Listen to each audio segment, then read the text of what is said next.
Hey, let's talk just a bit about his backstory and his legacy, I guess. As I understand it, um, Tommy Gilbert was a '70s star there in Tennessee, and even his grandfather, Artie Gilbert, was in the business. So he is third generation, and we're actually talking about him, or folks are listening to us talk about him, talking about Eddie Gilbert, of course, on what would have been, I guess what is, the 30th anniversary of his passing. He passed away in February of '95. He was only 33 years old back then. And that's what's interesting to me. And we're going to spend a lot of time talking about Eddie, but to think that he passed away in early '95, that's pre Nitro. That's pre ECW getting super hot. That's pre Attitude Era. That's pre WWE going public. That's pre the big money that exists in pro wrestling now. I mean, in an alternate universe, Eddie would have had his fingerprints all over every piece of what I just laid out, wouldn't he?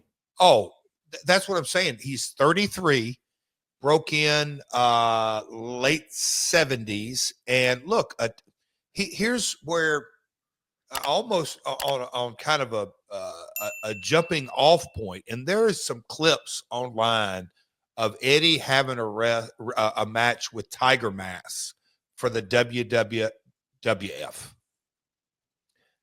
And when I think about a Huntington, Tennessee kid, which is a very small town right outside of Jackson, Tennessee. So West Tennessee kid, second generation.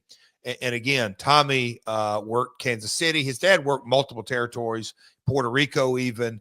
But he worked multiple territories, Tennessee being his home territory.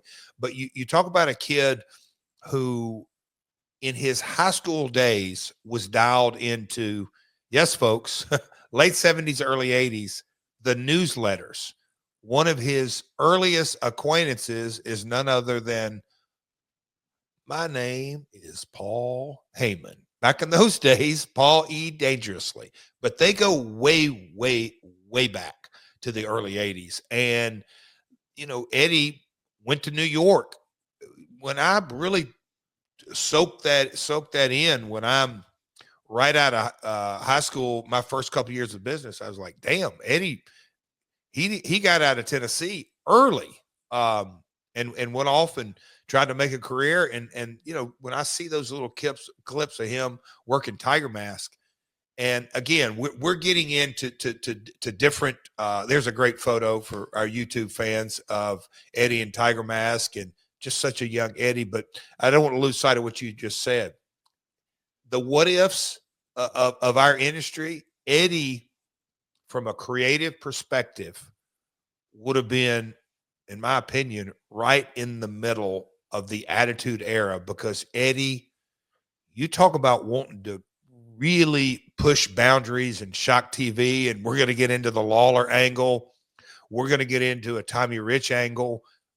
His fingerprints in Watts territory, in WCW, UWF, all the different territories that he worked. Eddie loved to push the envelope in multiple ways. And yeah, so I think the biggest thing when you think through a second generation talent, and I think I've always tried to kind of lean into, like, no, you think just because my grandmother got in the business in 1946 and my dad got in, that I've got an old school mentality. I just don't. I was, wherever I came up with the belief, I was always, and maybe because I was so anti, just because you did it this way doesn't mean it works this way today, Dad, or whoever it may be. Eddie was into the newsletters that, quote unquote, were exposing the business in the early 80s. So talk about a forward thinker when he first broke in. Well, Jesus, that's what I'm saying. Attitude Era and on. Eddie, ECW, just all of that. Yeah, he would have had more than just his fingerprints on the Conrad. He'd been right in the middle of the creative process in multiple companies. Let me ask you about that. You mentioned that he sort of embraced the newsletters. I know that back in 1979, when he was breaking in the business, that really wasn't, it's not like it is today where you had all this easy access to information. It's not even like it was in the 90s where there was a larger contingent of quote unquote smart fans and a little community of people who read the Torch or people who read the Observer. But even in 79, he was entrenched in that smart fan world and saw that as an opportunity. How do you think? I mean, was that a big risk in 79? Because it feels like, again, I can't pretend to know, what his raising in the business was like. But most old timers would have been like, boy, don't you talk to him? That sort of negativity about that. Why do you think Eddie was able to do that without criticism from within the family? Or do you think he just endured that? That's why kind of I loved like when I did the reading the research and this morning at the gym doing cardio, even this morning before I headed out to the gym, I was thinking about this podcast recording because it is almost as if people that are I don't know everybody who, but there's some guys that can't even fathom how the industry like oh my God, 18 sided ring or whatever it is. I mean, the amount of different rings that I've worked in, and you get in the ring and you check the ropes and you walk all over it the most you can and find out bad spot, good spot, bad spot. Like that is and I know it's a different era, but we're talking about in 1979, 80, and 81. In 86, when I broke in, Conrad, heels and baby faces did not ride together in this story. Now, yes, WrestleMania and the New Jersey law case and hey, we're scripted entertainment, but just kind of what Eddie grew up in, heels and baby faces and kayfabe and a very secretive business and all of that stuff. But yet Eddie thought differently from day one. I mean, literally from day one. So his perception on the business, I know a lot of folks as we're,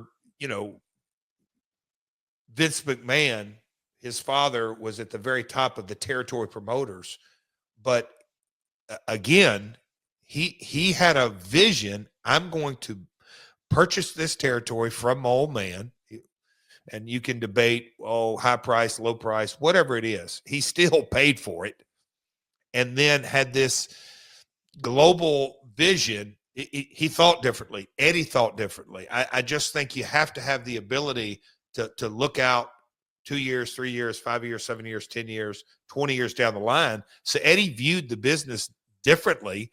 And that was just who he was. And yes, his father, and look, I'm not going to speak exactly for Tommy, but just the nature of the beast, you vehemently opposed. I chuckled to myself for the first couple of years when I broke in. I probably thought Dave's first name was Effin because that's how Lawler referred to him. That Effin Meltzer, that Effin Meltzer. Now, he may not think that today, but it was just the sheets were 4-letter words, but yet Eddie viewed it differently from day one. Did Lawler use the ucking and you're just not ucking? Oh, yeah. He was a big ucker back in the day. Oh, brother, he could lay on a serious ucker conversation.